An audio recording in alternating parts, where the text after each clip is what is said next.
Good evening, everyone. My name is Debbie Hancock, and I'm the Director of Imaging at Gritman Medical Center. I just have to tell you really quick that last year, my 10-year-old told me I needed to sing this whole speech, and I will not do that to you.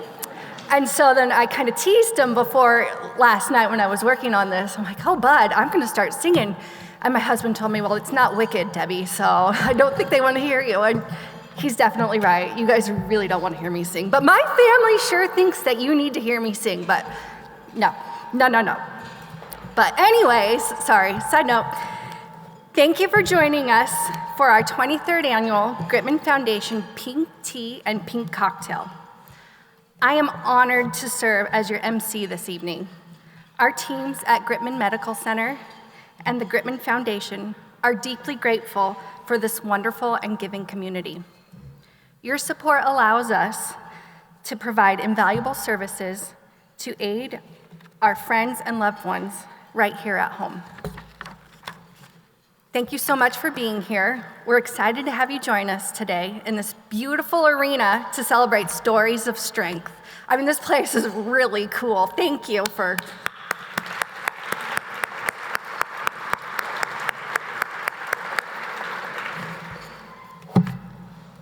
Tonight, we come together to support those impacted by cancer in our community. Cancer is the leading cause of death here in Latah County, and with your help, we aim to change that. With our partners, Gritman is proud to offer oncology, imaging, pharmacy, and infusion services right here in Moscow. These services allow our patients to focus on healing without leaving the comfort and support of their home community. A strong support system is invaluable during cancer treatment, and we're proud to offer exceptional care, resources, and a compassionate team to guide patients and loved ones through their journey. I'd like to invite representatives from each of these teams to please stand and be recognized. Thank you for the incredible work you do every day.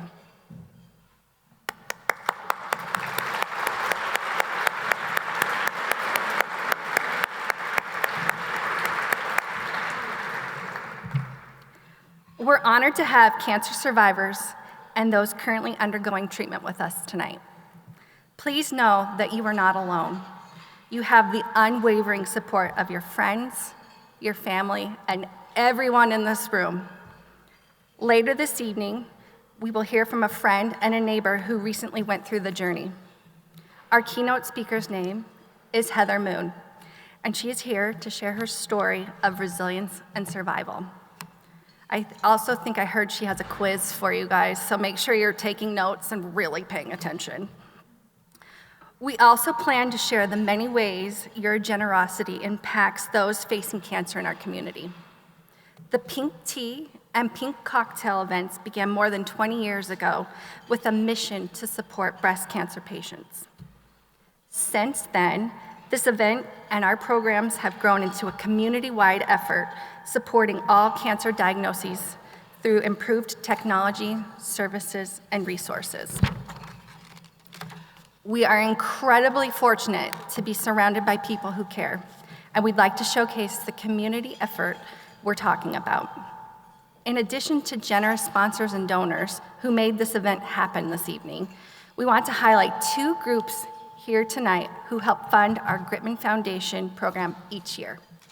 If the teams from the Moscow Elks Light a Candle Scramble, that is a mouthful, I have practiced it, so kudos to you guys, and Moscow High School Volleyball could please stand, we'd like to recognize you.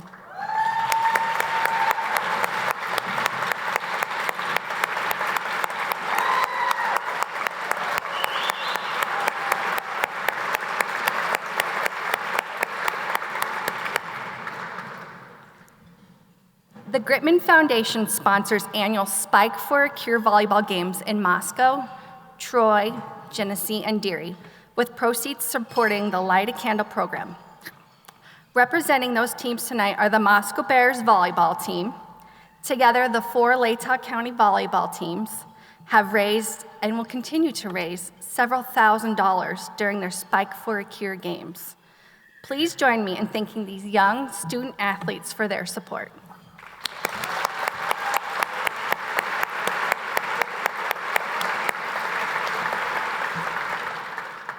likewise, we would like to recognize a dedicated group of volunteers who host the Light a Candle Scramble golf tournament each year at the Moscow Elks Golf Course.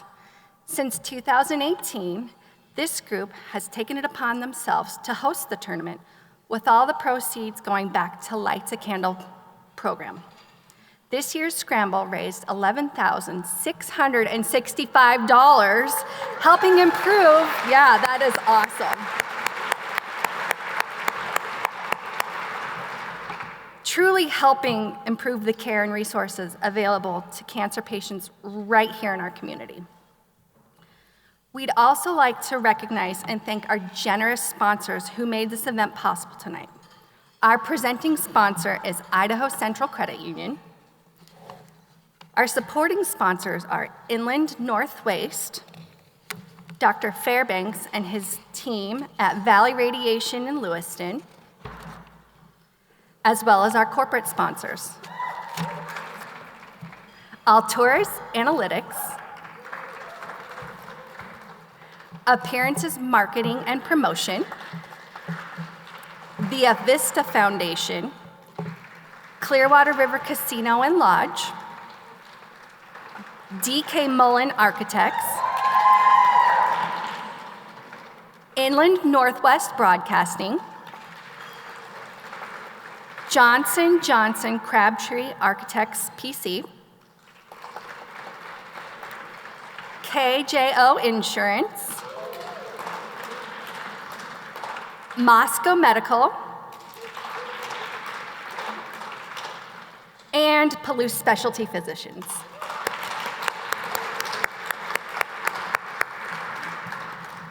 One key fund that these generous donations support is Light a Candle, a Gritman Foundation program that offers direct financial assistance to patients through resources like gas and grocery gift cards, helping ease the everyday burden that can feel overwhelming when you have a cancer diagnosis. Through Light a Candle, we connect with about 100 community members each year, offering personalized support for what each person needs. Since the program's inception, your generosity has helped thousands of patients focus on what is most important. Without your support, programs like this are not possible. Cancer impacts all of us, whether personally or through the personal struggles of our loved ones, neighbors, friends. And we are here tonight to ensure that no one faces this diagnosis alone. Events like this ensure we're here to meet the challenges that come with the cancer diagnosis and also highlight the power of our wonderful community. Thanks to your support and the services available here, patients can receive excellent care while staying close to home for their care and recovery. Before we hear from our speakers, I'd like to welcome Roxanne Kusler, Community Development Officer from our presenting sponsor, Idaho Central Credit Union, to say a few words. Our partnership with ICCU is the reason we have the chance to gather tonight in this beautiful facility. Please join me in welcoming Roxanne.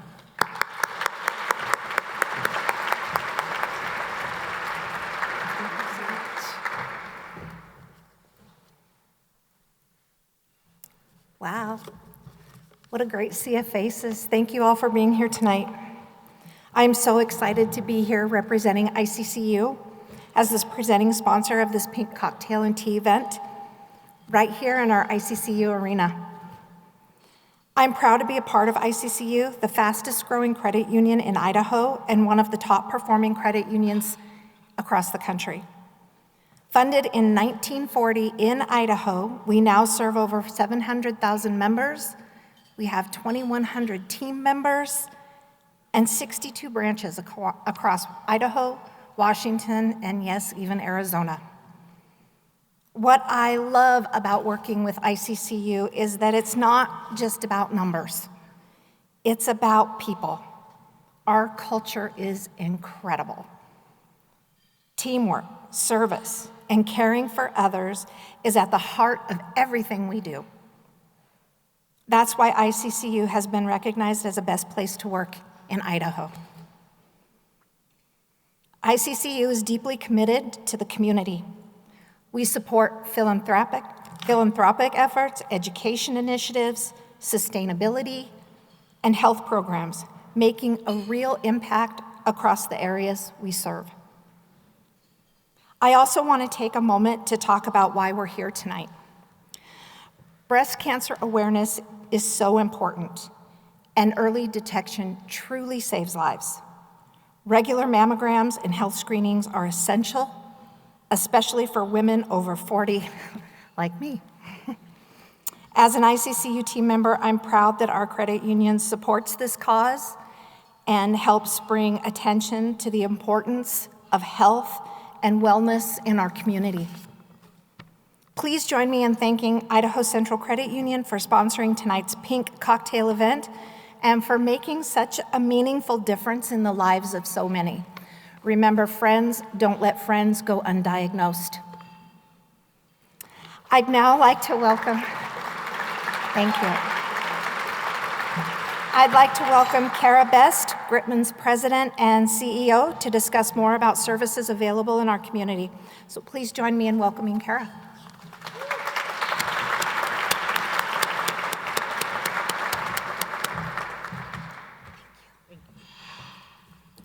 Well, I want to also welcome everybody. Good evening. So nice to see all of you here to help support cancer services in our community. And also thanking you for supporting the Gritman Foundation and our mission to provide extraordinary health care close to home. As Roxanne said, my name is Kara Best. I'm the president and CEO at Gritman Medical Center. I actually was here for the first Pink Tea that started 23 years ago. That Pink Tea fundraiser was started by Patricia Kempthorne, the former First Lady of Idaho. She started these events, and this is the only Pink Tea still in existence in our state, so we're very proud of that fact. When we started this program, we talked about what we wanted to accomplish. Obviously, part of that was education. The other part was talking about raising funds. So when we raised some funds, the first program we put in place was what was called the Bosom Buddies program. That program still exists and is essentially allowing women to receive free mammographies, and we tried to make it really easy. All our physicians have to do is say they're eligible for a free mammography through the Bosom Buddies program. As we continued offering this program, over the 23 years, we started a program called Light a Candle. Light a Candle, as you heard, provides gift cards for people for massages, gas, groceries, whatever their needs are, so we can allow those patients to really focus on healing. The last program we put in place is our Cancer Fund, and that was really to help expand cancer resources here on the Palouse.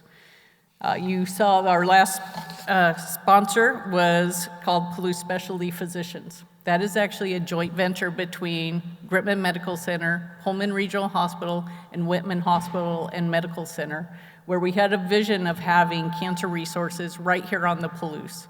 That vision came together.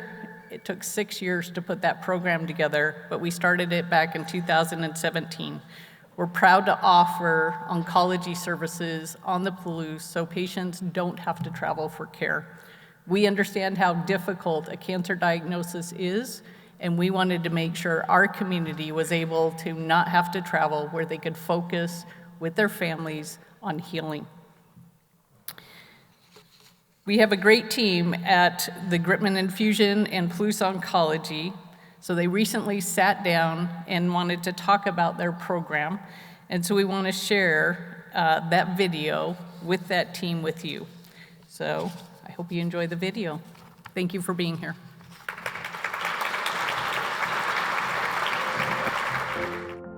What I love about my role as a medical oncologist and as a hematologist or as a physician just in the community is to be able to interact with my patients and to be able to provide them with the resources that we have, to be able to sit down and talk with them and sit down and be able to, explain to them what's going on and in their own words and what's the best way we can provide care for them.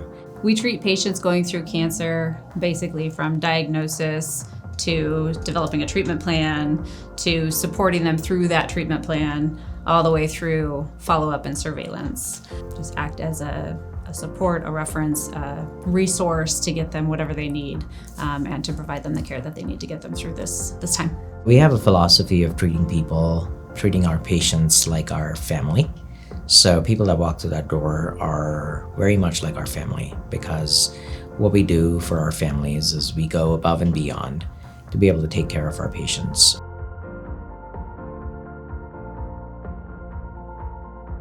Oncology is complex. It makes you think. It's always changing. They're coming out with new science, new research all the time.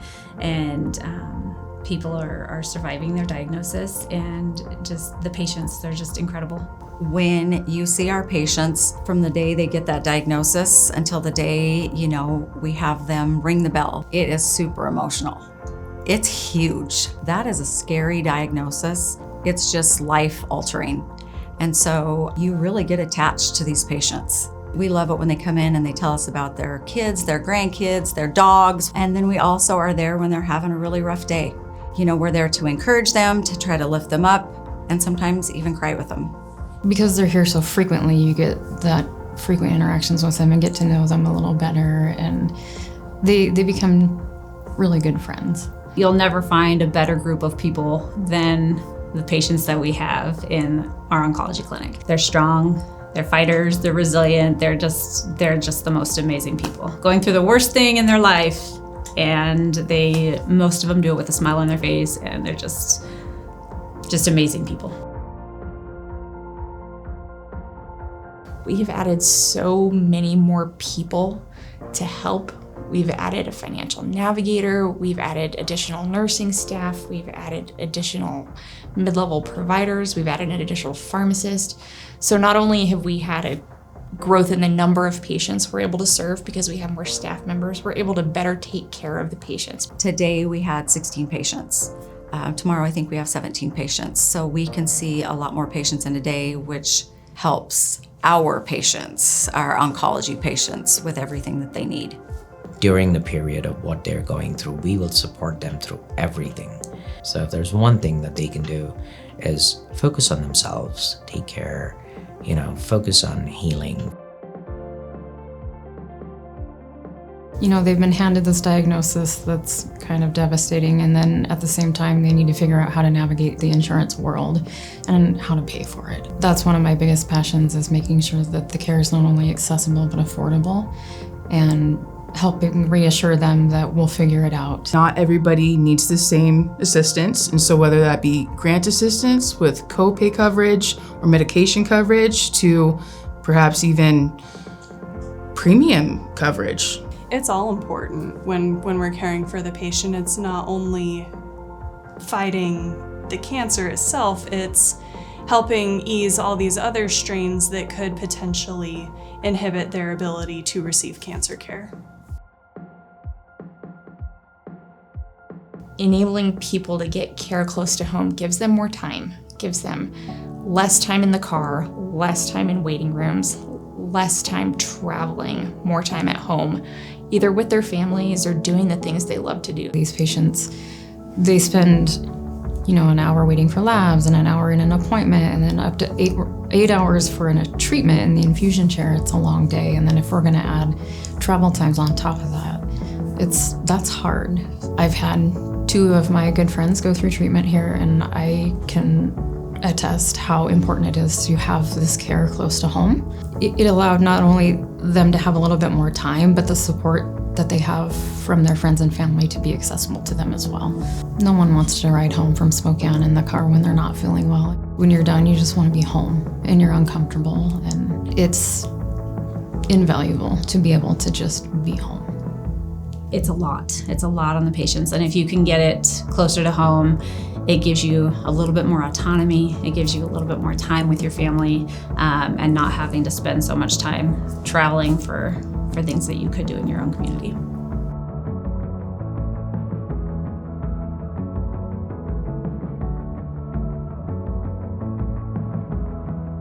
Don't be afraid to call. No question is a silly question. This is the first time you're dealing with it, even if it's not the first time we're dealing with it. We're here to help you. Don't be afraid to ask for help. Every emotion and situation that they're experiencing is real and it's valid, and I just want people to know that they matter and their situation is their own unique journey. This might be really difficult, but you can get through, and we're here to help you. Anything you need, anything we can help with. We're just there to support the patients, is what we're there for. Be happy. Don't stress. Just live your life like you've always been doing.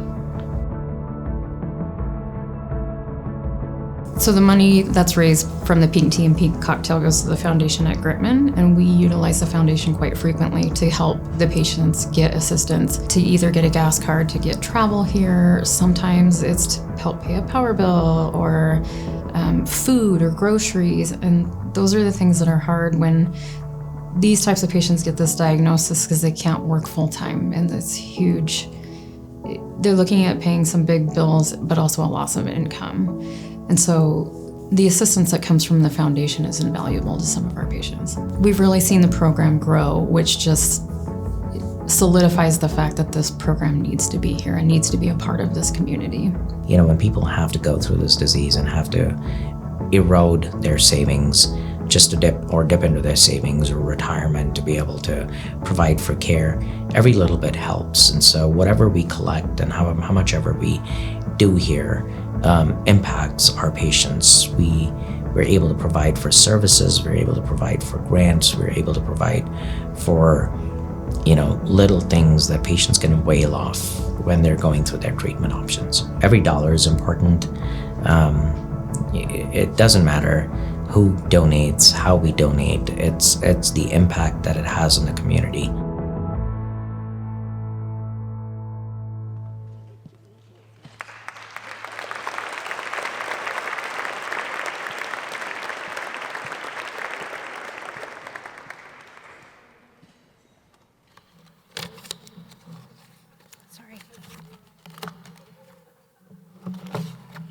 Get to the right page. Sorry, guys.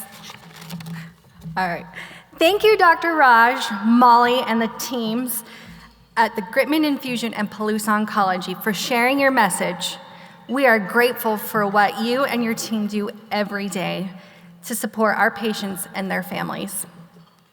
Every cancer journey begins with a moment, often a single image from a mammogram or diagnostic scan, that can change everything.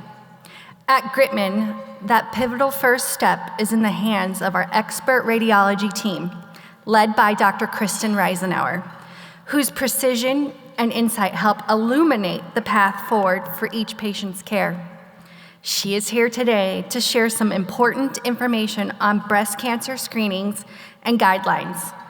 Please help me welcome our Medical Director of Imaging, Dr. Kristen Reisenauer.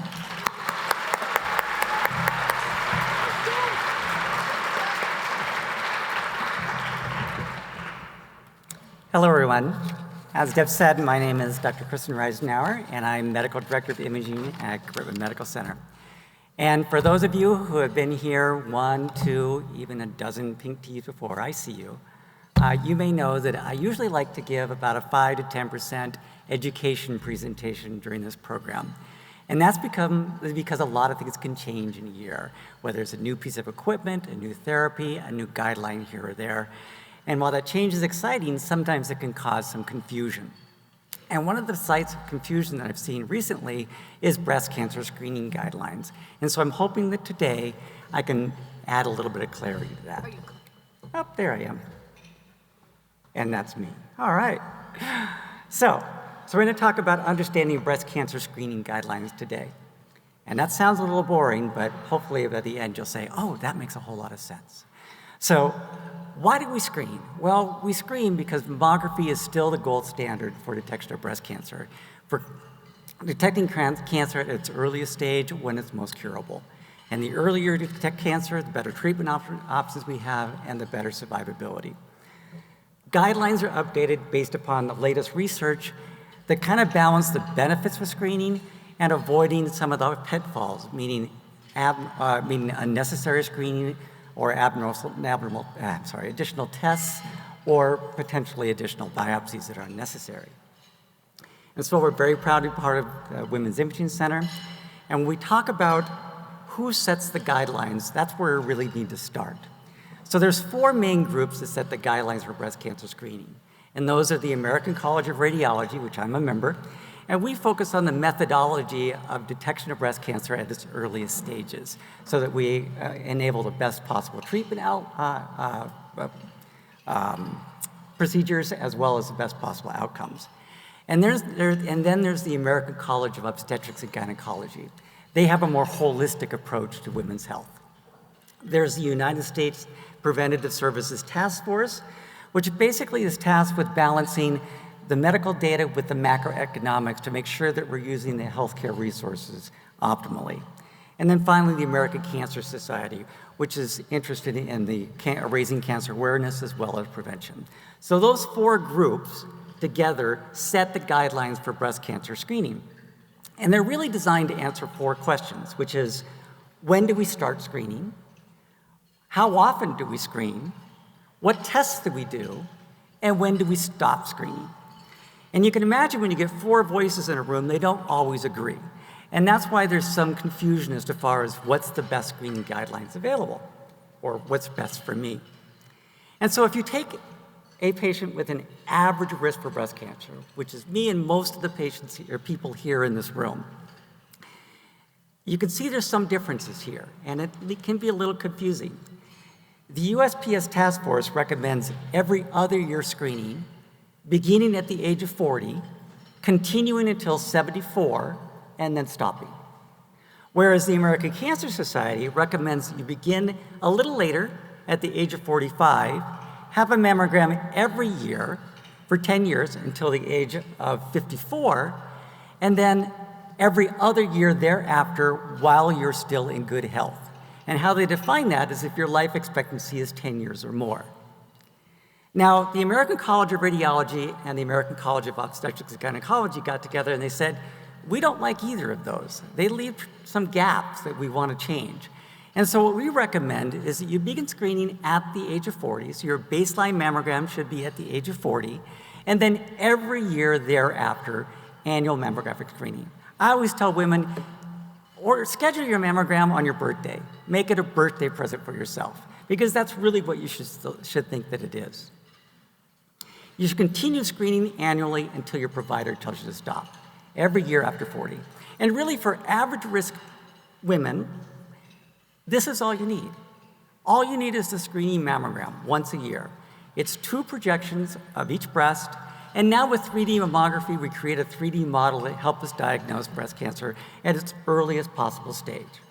So if you're at average risk, this is all you need, an annual screening mammogram usually. Now, there are some of us that are at higher risk for breast cancer, and we need to recognize that. And there are multiple factors that can raise our risk for breast cancer, and those are, if you've had breast cancer in the past, you're at increased risk for developing breast cancer in the future. If you have a first-degree relative or a strong family history of breast cancer, that can elevate your risk for breast cancer as well. If you have certain genetic mutations like BRCA1 or BRCA2, you're at much greater risk for developing breast cancer by as much as 50% or more. You're at increased risk even if you have a first-degree relative with a BRCA mutation, but you personally do not. If you've received therapeutic chest radiation, not mammography, but therapeutic radiation to the chest at a young age, you're at increased risk for breast cancer. There are certain medical syndromes that increase your risk. Even your ethnicity can elevate your risk for breast cancer. Black women, for example, and other ethnicities as well. So with a combination of these risk factors, you could be considered to be high risk potentially, and that's if your lifetime risk is 20% or more. For women that are considered high risk, 20% or more lifetime risk, the ACR recommends that you receive your annual screening mammogram and then supplemental imaging, supplemental screening with breast MRI annually as well. Beginning at an age that's slightly younger than for the average risk, that is at the age of 25 to 30 is when we recommend that you have your baseline screening mammogram, and then continuing annually with the screening mammogram and the supplemental imaging annually thereafter until your provider tells you to stop. So when I talk about supplemental imaging, what does that mean? Well, That can include a special type of mammography called contrast enhanced mammography, you see there, or in the middle, breast ultrasound, or breast MRI. So that's what we mean by supplemental breast screening. Now, there is a special case, and that's for women with dense breasts. Now, dense breast tissue in and of itself can increase your lifetime risk for breast cancer. Why is that? Because that dense tissue is actually the glandular tissue in the breast, and that's where most breast cancers start. Not only that, because the breast is more dense, it can make it breast cancers harder to detect by mammography. And so there is a school of thought that recommends supplemental breast cancer screening as well as a screening mammogram for patients with dense breasts. Now, you might be sitting there asking yourself, well, how do I know if I have dense breasts? Well, if you read your mammogram report, you'll notice that we tell you right on that report every year whether or not you have dense breasts. And so it's there for you should you want to know that. Now, that dense breast tissue there's some recommendations that say you should do additional screening and others that don't. For example, the USPS task force, they can't say pro or con whether additional supplemental screening is not needed, but the ACR does recommend supplemental screening by either ultrasound or MRI if there's other risk factors that are appropriate. So in summary, if you're of average risk for breast cancer, which most of us are, all you need is an annual mammogram beginning at the age of 40 and continuing every year until your provider tells you to stop. If you're high risk for breast cancer, for example, if you have a BRCA mutation, then the recommendation is that you begin screening earlier at the age of 25 to 30, and then annual screening mammograms and supplemental annual breast MRI. That's the recommendation. Now, for patients with dense breasts, they too may benefit from supplemental imaging if there's certain risk factors, and you should talk to your provider about that. So you might be thinking, well, how do I know what my lifetime risk is? All right. Well, first of all women should receive a breast cancer risk assessment at the age of 25. And that just sets the screening guidelines for them going forward. But if you haven't done that, you can calculate that yourself. You can go online, and there are breast cancer risk calculators that you can utilize to calculate your own personal lifetime risk for breast cancer. The one I like the best is this one here. It's breastcancerrisktool.cancer.gov, or BC, bcrisktool.cancer.gov. And you can go online, it'll ask you a series of 10 to 12 questions, and you can calculate your lifetime risk for developing breast cancer. And that's an important piece of information when you go and talk to your provider about what's the most appropriate screening for you. So hopefully that was helpful, and I thank you very much for listening. Thank you.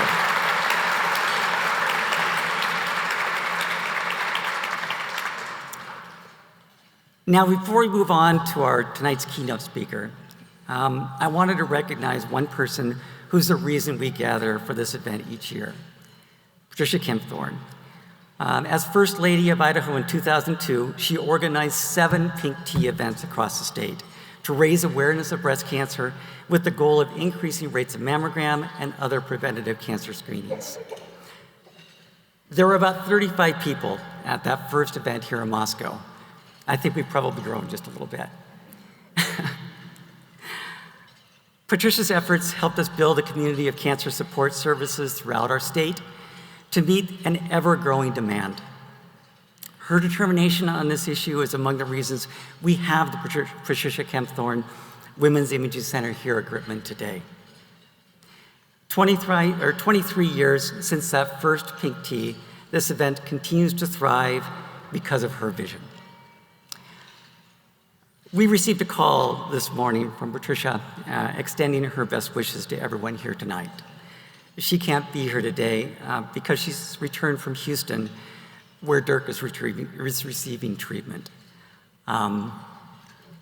They've been at MD Anderson Cancer Center, St. Luke's, and Johns Hopkins, and she wanted me to specifically point out those medical teams that are providing Dirk's care. She wishes she could be here and extends the best wishes and thanks to everyone here for their support. Please join me in thanking our event Patricia Kempthorne. I want her to hear you down in Boise.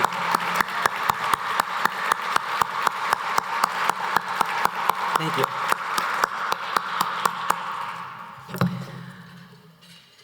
I'm honored now to introduce our next guest and tonight's keynote speaker, Heather Moon. Heather is a cancer survivor with a powerful story. A resident of Genesee and a PhD student at Washington State University, Heather will share her reflections about her time with cancer and how on day one, she made a plan to win. Please welcome Heather Moon.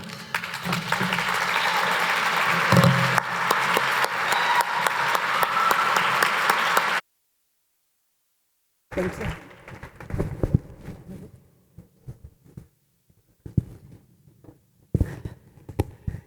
Okay, so I have a bunch of cards here, and hopefully I can do this with cards and a clicker. I've never done that before. So, like Dr. thank you for the introduction. And Dr. Reisenauer said, my name is Dr. Heather Moon, and I know that doctor means something here. So what I mean by that is that. And so I want you to understand that I make that point because I'm going to tell you some things, and medically they may not be true, but they're my experience, and so they're what I understand about what happened to me. So I was asked to talk about how breast cancer has affected me, and so I want to start with a story. So the week of August 12th through 16th in 2024, my lab mates, Sterling, Chris, and then I am up there also, were in Seattle at the Applied Physics Laboratory dock doing some underwater acoustics experiments. And they were their experiments, but I was helping. And our experiments are very useful in helping to improve sonar work to look for things in the ocean that are hazardous or things that have been lost at sea. And people ask me, why are you back in school? And sometimes I wonder myself, but then I think about what we're doing and how important it is, and it just feels good to be part of that, because I want for my life to use my skills in applied mathematics and experimental physics to do something good for the world. And before I became an experimental physicist, I was a math professor. And I spent that whole time trying to determine, whoa, that was weird. I was trying to determine ways to just make a positive difference in the world. But when I was up in Seattle, I had to face my biggest fear. And so, you know, some of you guys might be able to guess based on the fact that we were at a dock, or you might guess because we're at an event like this, or you might have seen my next slide, because indeed, my biggest fear is rodents. Yeah, I hate them. They're disgusting. I find them disgusting to my very core.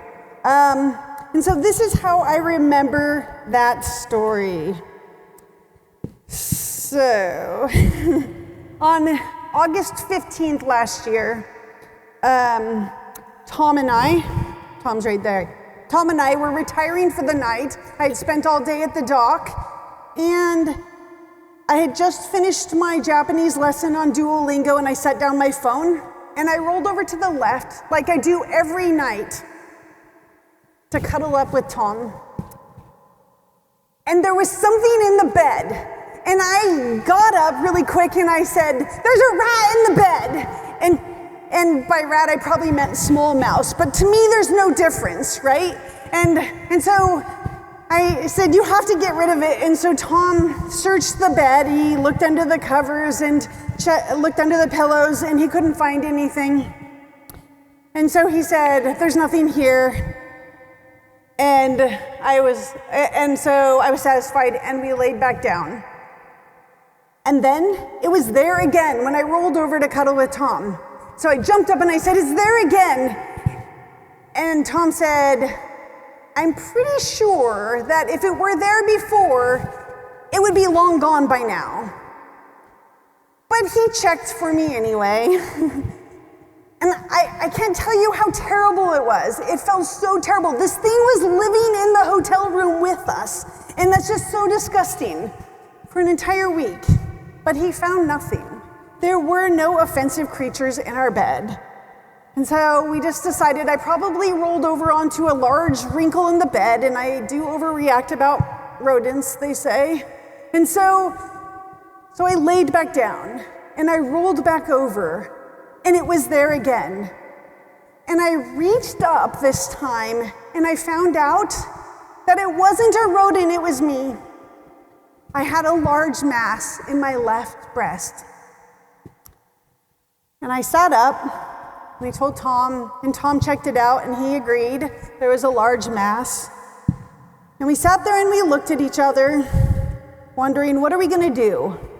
And then finally I said, well, at least it's not a rat. And then we went to bed. You see, we weren't worried because we knew it was no big deal. The reason we knew it was no big deal is because 10 years earlier, my paternal grandmother was diagnosed with breast cancer, and she was tested, and she had the BRCA gene. And then a month later, my dad's sister, Mickey, found a lump, got tested, and found out she had the BRCA gene. And then 4 years later, my dad's oldest sister, Sarah, was diagnosed with breast cancer. And she was tested, and she had the BRCA gene, and she's still, to this day, fighting breast cancer. Actually, she texted me right before this event, wanted to tell me her horror stories, but I don't think you want to know. It's really sad. And so at that point, I thought, okay, the gene is in my family, I need to check this out. So I went and got genetic testing, and I didn't have the gene. I didn't have any genes linked to breast cancer. And a long time ago, when I was in my teens, I had a lump in my left breast, and years later, it was removed and found to be benign. So that was just what I was experiencing, another one of those lumps. So I wasn't worried. And so then, right after the rat event and the Seattle trip, we went to my family reunion, my dad's side of the family, and I got to spend some time talking to my Aunt Sarah and just checking in on her and seeing how she's doing. She's really fighting a hard battle. Every time she thinks it's in remission, they find out it's spread somewhere else. And she's been doing this for 6 years. I can't imagine.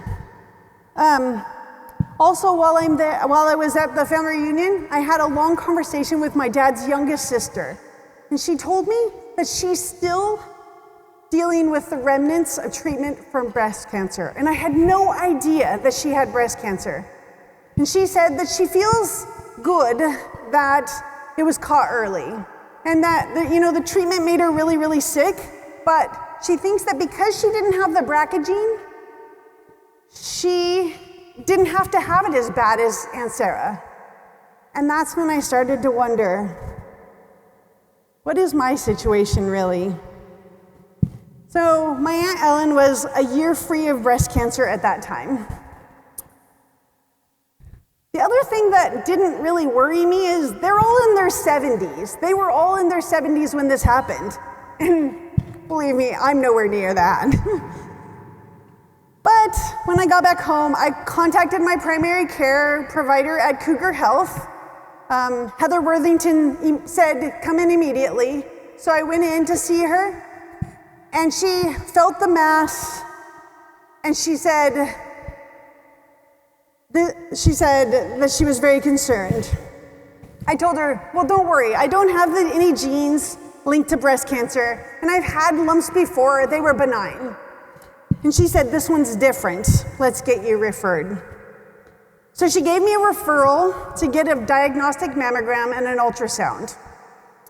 Later I was told that the cancer journey is a hurry up and wait game, but I'm not one to wait when I don't have to. So when Pullman Regional Imaging didn't call me the next day, I called them. And they said that they could get me an appointment on September 6th. And then if it was too long of an appointment, they could separate it into 2 appointments, one for the mammogram and one for the ultrasound. But I couldn't imagine waiting any longer to find out what was going on. And so I scheduled both on the 6th. That was already going to be day 23 days after I found this mass. So they performed the mammogram, and then I went to get an ultrasound. Oops, forgot about my slides. Oh, okay. So I only missed one.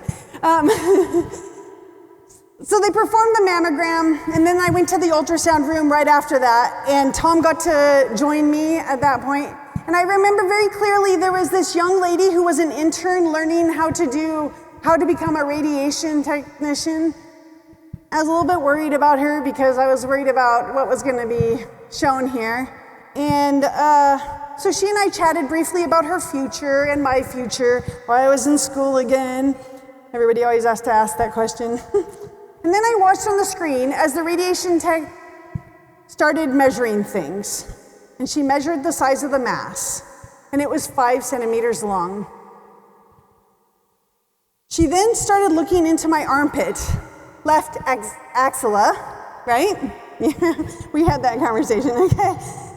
And I asked her, what are you looking at? And she said, the referral says to look at your lymph nodes as well. And after many measurements and lots of time, I started to feel a little uneasy about what was going on. The technician said the radiologist would like to come in and talk to you. He likes to do that and just make some measurements. So he did. He came in, looked around, took some measurements in the same places, and he made lots of notations on lots of lymph nodes. And then he turned away from me, facing the other side of the room. And Tom says that he thought he looked like he was preparing his next words. I didn't notice because I was still staring at that screen. I could tell it was bad because he'd measured lymph nodes and like many of them and wrote notes on all of them. And then he turned back toward me, and Tom and I can't really agree on the words he used, but the gist was, you have cancer and it's been there a long time. I immediately began sobbing. Like, you just don't know how you're going to respond when somebody says those words to you. Tom moved over and started rubbing my back.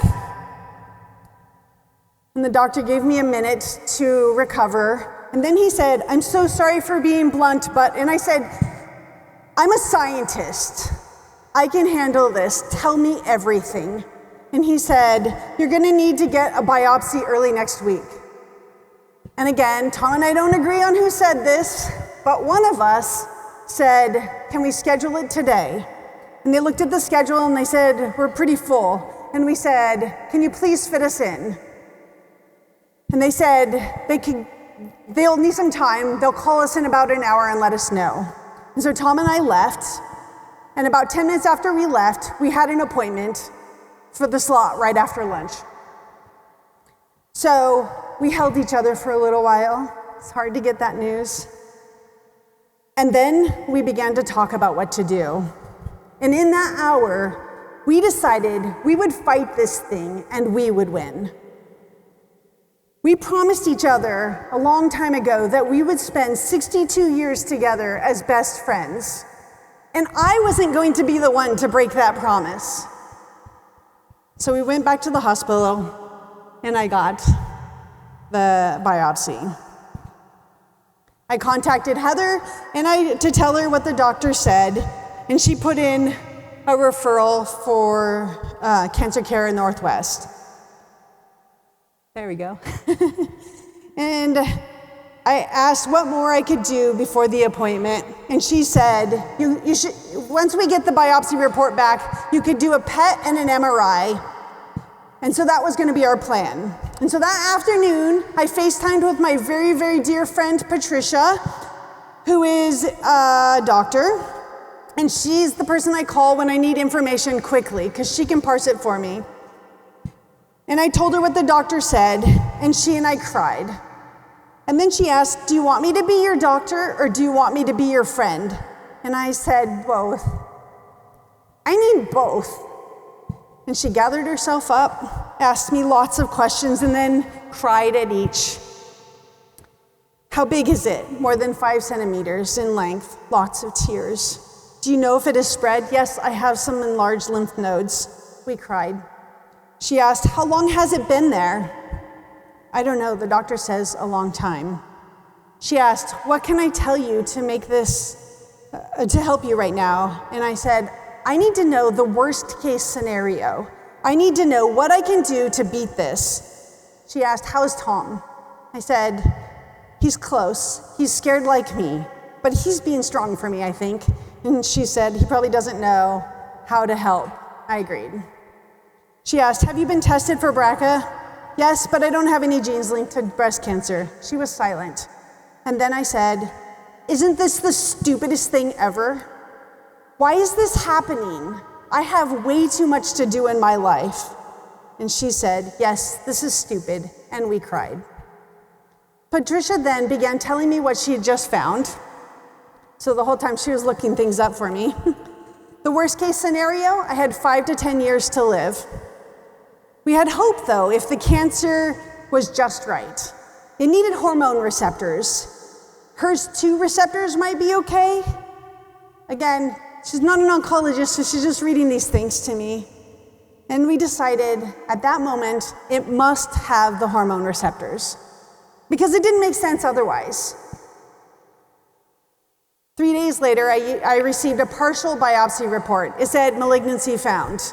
Heather said it'll be a couple more days before the rest of the report comes back. So I scheduled the PET and the MRI, and on day 28, I received the full biopsy report. Tom and I cried.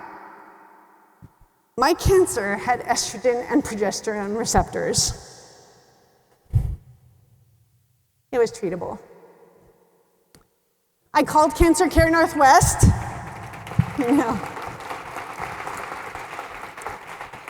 I called Cancer Care Northwest to make an appointment, and Vanessa answered the phone.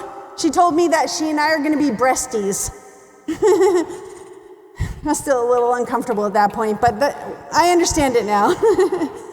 She said that she could get me an appointment on Friday the 13th of September. That was in 2 days, but if that was inconvenient, she could find something in October. I took the appointment. Now we knew some information, and so called family and friends and told them, and then I had to talk to my professors in case I got sick so that we could make plans. And then I went up to Cancer Care Northwest and I met Dr. Moline, and she was perfectly nerdy and perfectly scientific. This is what I needed. She asked me who I was, what my plans for school were, why was I in school again?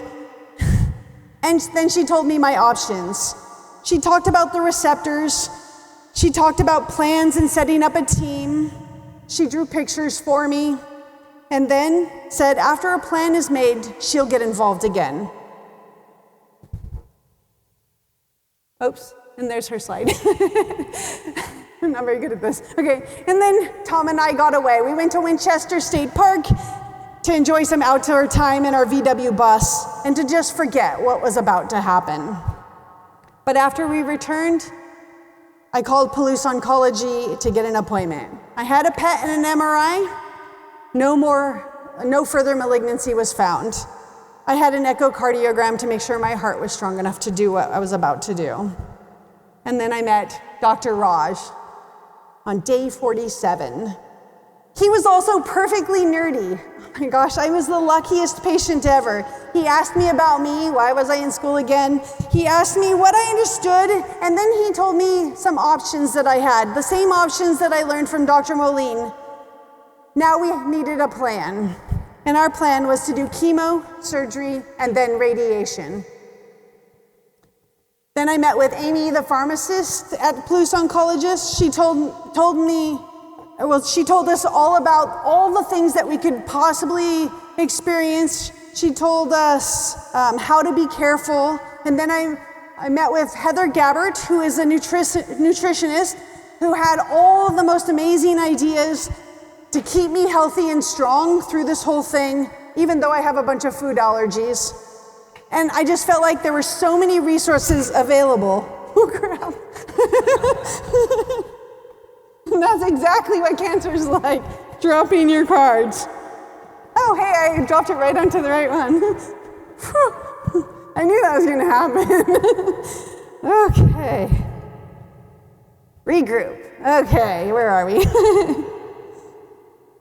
Okay, so chemo would start when I got a port placed, but I couldn't get a port in the area for 2 weeks. And I'm not very good at waiting, so I called Dr. Moline, and 2 days later, I was up in Spokane getting my port placed. I felt this urgency to get this done, to get this over with, to get rid of this stupid thing, and I feared the wait. I needed to kill it, and I felt stressed that I didn't get the port until day 51.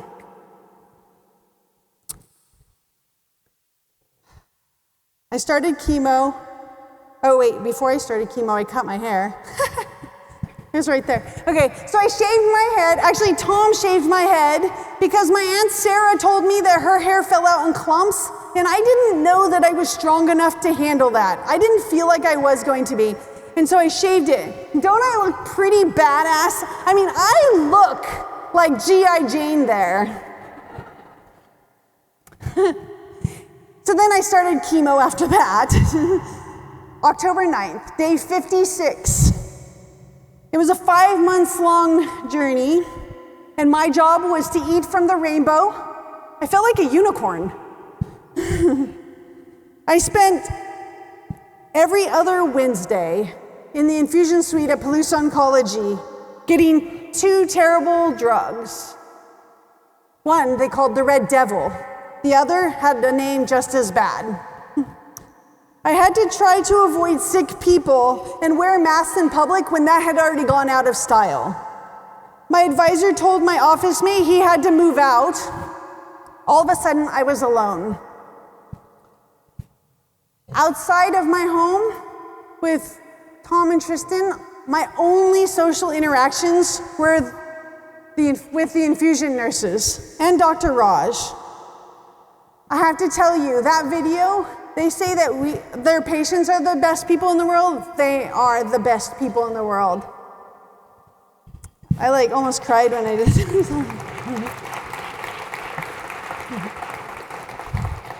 So Trisha, Dawn, Chelsea, Crystal, Prue, and John were there when Tom and I was playing cards during my infusion, most of the time siding with Tom. But I still love them. On day 106, it was Thanksgiving Day, and up to this point, I had been really feeling well. I was gaining weight because they told me, eat when you feel like eating. And I'm excellent at eating when I feel like eating. So I was gaining weight. I was following the rules. I was eating from the rainbow. There's Thanksgiving, okay. But on Thanksgiving, I ate too much. And not much color. It was comfort food. You know what it looks like. It's pretty bland in color, right? I felt pretty terrible while playing cards with my family and just spending time with them. And on the way home, I lost it all. Sorry, you guys were eating. I didn't know you were eating when I said that. I just lost it. It was in my pocket. Okay. The one day I chose to deviate from the diet rules, and it was really, really bad. But also, my Aunt Ellen, my dad's youngest sister, called. Her cancer returned, and now it was in her brain. I don't know how my aunts do it, because I'm not that strong. On day 110, I had a mammogram and an ultrasound to check the status. There we go. It was smaller by 91% on day 110. We were killing this thing. My tumor was dying, and we were winning this battle. And by the way, school was going well too. I passed my preliminary exam, and I'm on my way to getting my second PhD. Near the end of the year, I had a low white WBC. I'm pretty sure that's white blood cell count. And so I didn't have an infusion. And that was scary to me. The plan was disrupted, and I didn't know how to handle that well. But Dr. Raj and the infusion nurses were very comforting, and they helped me get through that. And they told me it would be okay, and guess what it was? And finally, after Christmas, I started losing my hair. Actually, I wasn't losing my hair completely. It was loose in the hair follicles. And so every time I laid my head down, it poked me. It was so uncomfortable. And so I asked Tom, could you please use some duct tape and just get this out? And he did, and I was so grateful.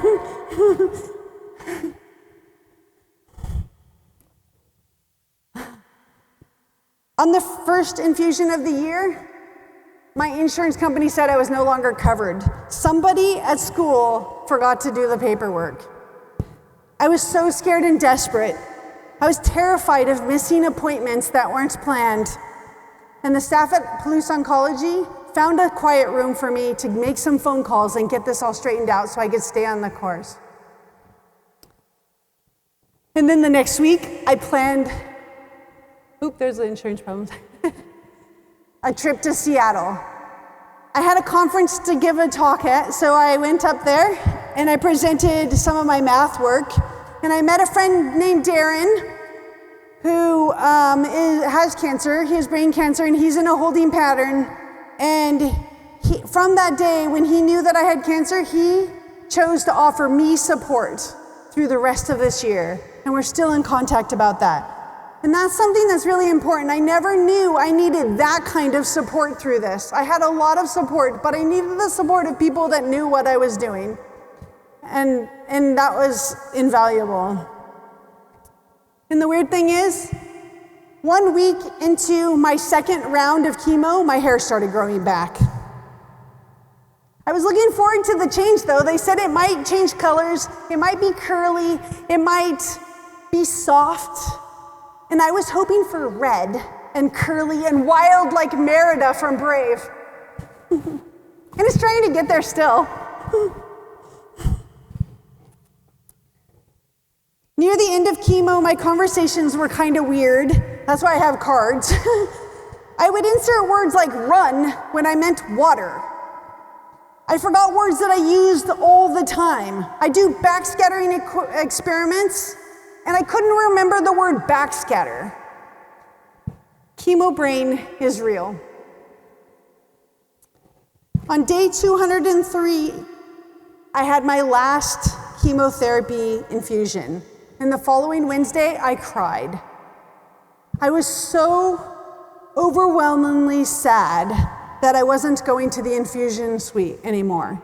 And don't get me wrong, I was not sad for the chemo. I was sad because those people were my life and my social network, and I wasn't going to see them anymore. And I missed them so much, and I still miss them today. So I had a month off to start getting ready for surgery. And so at that point, I got to meet Dr. Fairbanks, my radiation oncologist, and he was so good in that first appointment because I said to him, I have a tight schedule here. I'm going to New Orleans to give a talk about acoustics in late May, and then I need to start radiation right after that because in early August, I need to be done because I have a math conference I need to go give a talk at. And he was amenable to that. And so during that next month, Tom and I had time to go to LA to visit some family we hadn't seen.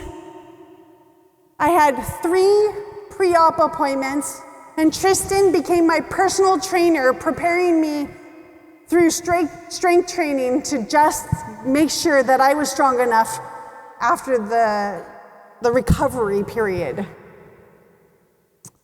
And on day 24, I had a bilateral mastectomy, lymph node dissection, and lymphatic bypass, the last of which my insurance wouldn't pay for, even though the use of my left arm is It's so important in my research as an experimental physicist. And something needs to change there. Dr. Moline held my hand as I was going to sleep, talking to me about peaceful dreams. I was scared, and she was my comfort while I went to sleep. 3 days later, I had a complete response to chemotherapy. There was no malignancy found when they did the pathology report. We won.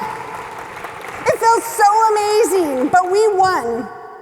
Tom and I just sat next to each other with tears of joy. We couldn't even hug. I was 3 days out of my surgery, and so we just sat next to each other. And then I sat in a chair for 5 weeks. That was pretty horrible. I sat in a chair in our basement. I was allowed to leave only for 7 appointments, 6 of which were in Spokane. But I did get to celebrate my birthday in my chair. The recovery was supposed to take 6 weeks. I had 5 because in week 6, I went to New Orleans to present my research on acoustics.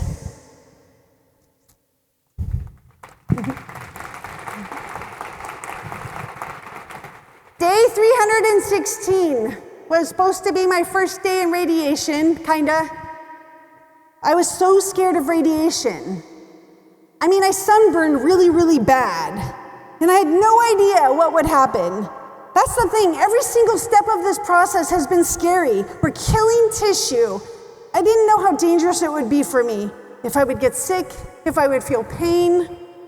For radiation, I had to lay in a particular position and hold that position with the help of a mold. A CT scan was taken while I held my breath, and I had to do all of this in a room by myself, and that was very lonely. But that first plan didn't work, and guess what? I was scared of the wait. You've probably heard that a million times already, right? But I learned that Dr. Fairbanks is very much into precision because he cares about us. And he wanted to make sure that things like my heart weren't injured in my radiation treatment. That's pretty important. I was getting radiated on the left side. And if you can believe it, Dr. Fairbanks is pretty nerdy too. I had the best luck. I had the best team I could ever have and ever hope for. Like the infusion suite nurses, the radiation therapists and nurses were great. On my first day getting radiation, I asked Randy, "Is it gonna hurt?" He said no. And then while I was in there holding my breath, I got shocked by something. I swear I thought I was going to die. I was afraid I did something wrong. And in the end, it was just the air was dry and I had some static electricity and I had to, and it shocked me. So I wasn't really going to die, but I was scared of it. I had radiation every weekday for 5 weeks. Each time, Grace and I chatted a little while I sat waiting outside the room in a hospital gown, sometimes big enough for me to swim in. While setting me up on the radiation table, Drew, Zach, John, Randy, and I would talk about pets and family and building our deck or doing yard work or just our VW bus. They helped me through the scary times, all of them. And we had lots of laughs too.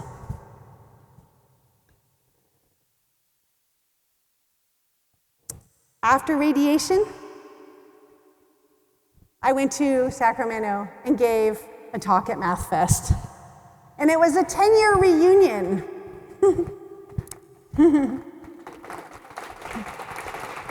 I also forgot to mention that on Tuesdays I met with Dr. Fairbanks, and there we got to talk nerdy as much as possible about physics and radiation and how much energy is actually am I being radiated with, right? And really, I wasn't going to die.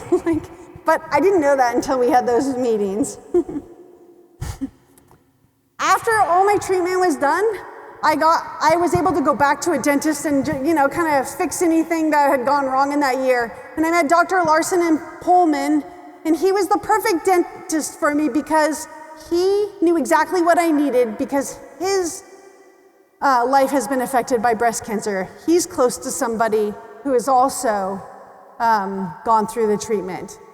And so again, I am the luckiest person. I met Kaylee, the pharmacist, we saw her on the screen, and she calls me still like bi-weekly to see if my medicines that I'm on now, if the side effects are under control. And I just want you to know, I am so very lucky to have all these amazing people on my team.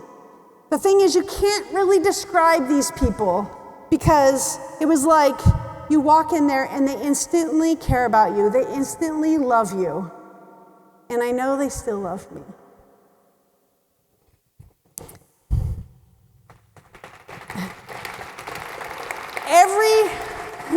Every month, Tom gave me one of these patches to celebrate another month of survival.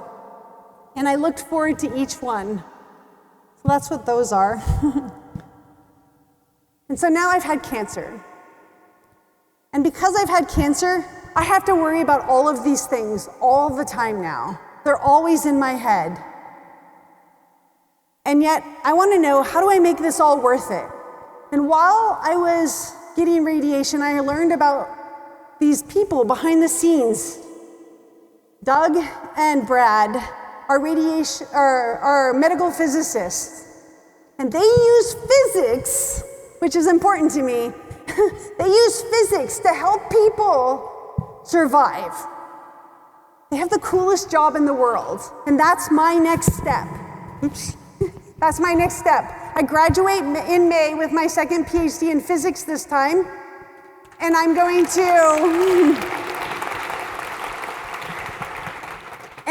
to pursue the next step to become a medical physicist.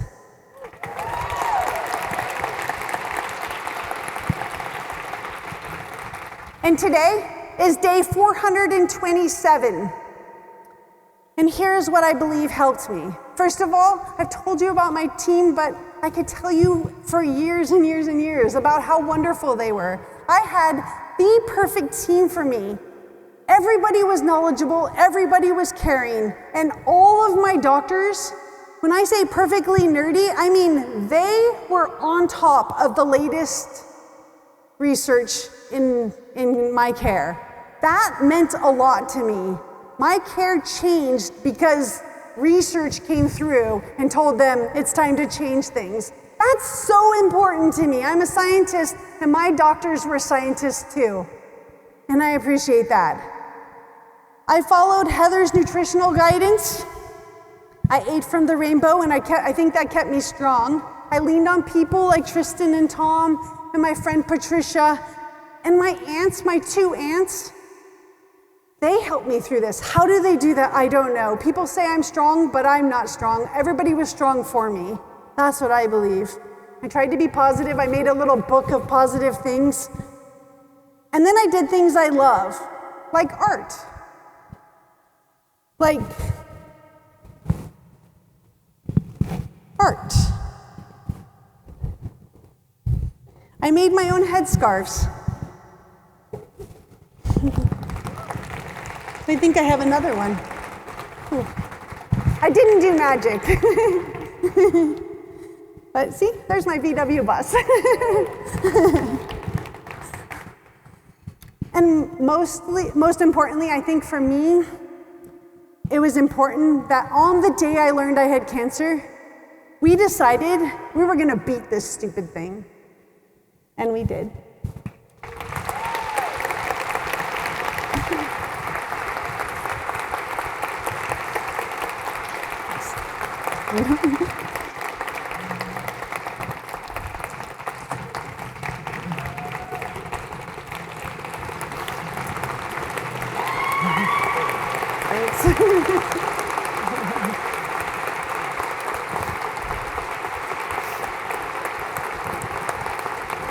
You guys are just clapping because I pulled scarves out of my sleeve.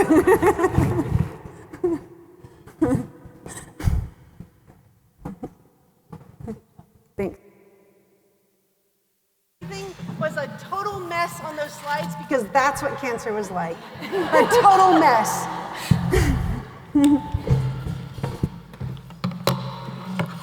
Wow. I learned so much in that speech. That's just amazing. Thank you, Heather, for sharing your story. I believe I can speak for all of us that we are in awe of your grit and true determination. Please join me in another round of applause for Heather and her win.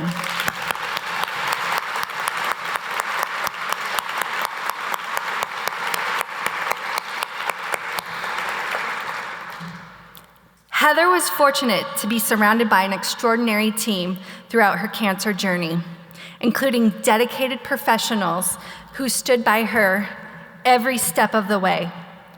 We're equally fortunate to have those vital services available right here in Moscow, made possible through the vision and support of leaders from across the healthcare and philanthropic community.